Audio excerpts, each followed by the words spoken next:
He is one of the greatest college quarterbacks to ever breathe, a two-time national champion and a Heisman winner. Oh, jump pass. How about that? Oh, my gosh! So why did Tim Tebow disappear from the NFL at age 25? Was he really that bad, or did the league blackball him?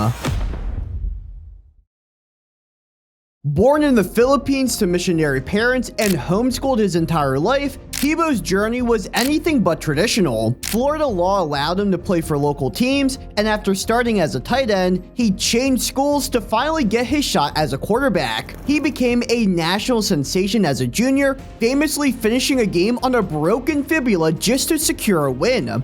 By his senior year, he was Florida's Mr. Football with a state title in his pocket. Every major program wanted him, and while he nearly chose Alabama, he followed his gut to Gainesville and became a Florida Gator. After a year as a goal line specialist, Tebow took the starting job and shattered every doubt about his arm. He became the first player in FBS history to go 20-20, rushing and passing for over 20 touchdowns in a single season. He played through a fractured hand to beat Florida State and swept every major award, becoming the first sophomore ever to win the Heisman. With another national title in 2008 and a third Heisman finalist nod in 2009, he left college as the most decorated player in the modern era. But little did Tebow know, this would end up being the peak of his football career. Despite all the hardware, the NFL was split down the middle on Tim Tebow. Legends like John Gruden and Tony Dungy were enamored by his it factor, but analysts like Mel Kiper Jr. were blunt, calling him a project that wasn't worth a first-round pick. Scouts saw the size and the legendary character, but they couldn't ignore the tape. He had a painfully slow javelin-style release that NFL windows would slam shut on. He struggled to read pro-style defenses, and his accuracy was a major question mark regardless of his college stats. Most teams had a third-round grade on him, but Denver's Josh McDaniels was a believer. He traded 3 draft picks to the Ravens just to jump back into the first round at pick 25 and draft Tim Tebow. McDaniels bet his entire career that Tebow's raw athleticism and leadership could outweigh every mechanical flaw that he had. McDaniels promised he'd play when he was ready, but that day took a while. Tebow spent his rookie year as a Wildcat gadget player, but he did find his way onto the field as a starter for the final 3 games, going 1-2. However, he finished with a rough 50% completion rate, confirming every scout's fear about his accuracy. By 2011, Denver was 1-4 under Kyle Orton, and the fans were screaming for Tebow. He took the reins and sparked one of the most illogical winning streaks in NFL history. From the other side, Wake can't get him. He's already sacked him twice. And that is a touchdown reception. Fells to the pylon. That's a touchdown for the tie. Tebow, they got it.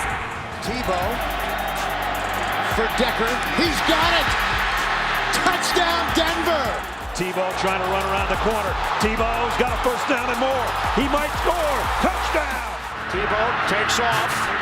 He's to the 34-yard line. From 51 yards out for the win. The kick is good. For the first 3 quarters of every game, he was practically unusable. But when the clock hit the 4th, Tebow time began. He was a magician in the clutch, with 13 of his 18 touchdowns and over 70% of his yards coming in the second half. But from a film perspective, it was a nightmare. He was almost never productive in structure, living off of broken plays, scrambles, and screen passes. He completed just 46.5% of his passes, the worst in the league since 2000, and led the NFL in sack percentage simply because he couldn't process the field fast enough. Despite an offense that barely averaged 19 points, they backed into the playoffs and hosted the Steelers in the wildcard round, and Tebow time would show up in the NFL postseason. Against Pittsburgh, while Tebow wasn't hitting a lot of completions, he was hitting some big ones.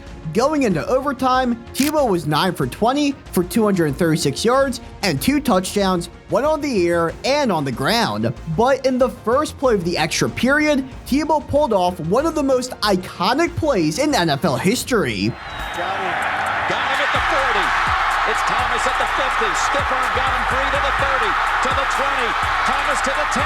Difference going on the New England. Despite the magical win, a week later, the Patriots blew them out, and the Broncos realized that they needed a real quarterback. They signed Peyton Manning and shipped Tebow off to the Jets, where he was relegated to the Wildcat and didn't start a single game. The league figured him out, and the circus was moving on. In 2013, Tebow's career was on life support. Bill Belichick and the Patriots signed him, but the Patriot way doesn't have room for nostalgia. Despite his connections to Josh McDaniels, Tebow struggled with his accuracy all preseason and was cut on the final day of roster moves. For the first time since he was a kid, Tim Tebow was a man without a team. He spent 2014 in the broadcast booth for the SEC network, trading his helmet for a headset. But the fire hadn't gone out. In 2015, Chip Kelly and the Philadelphia Eagles gave him one more shot. He showed improved mechanics and actually put up solid preseason numbers, but even that wasn't enough to crack the 53-man roster. By 2016, the NFL doors seemed permanently locked. So in a move that shocked the sports world, Tebow pivoted to professional baseball, signing a minor league deal with the New York Mets. As he tried out to left field in Port St. Lucie, the football world mourned the end of an era.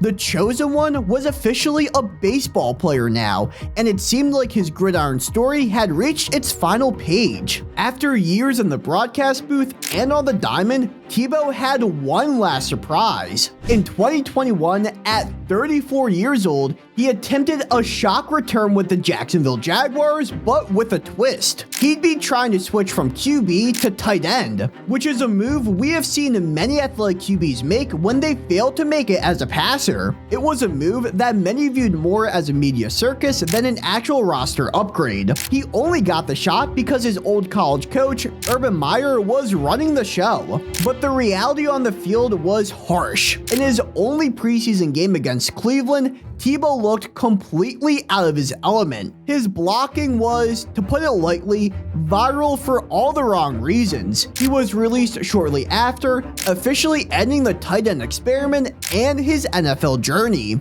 So was Tim Tebow really as bad as people remember him being? For the most part, yes, he was a winner and was an outstanding leader of men, but despite being one of the most athletic QBs ever, he couldn't stay in structure and was one of the most inaccurate quarterbacks in league history. But whether you loved him or hated him, you can't deny one thing: we will never see another career quite like his.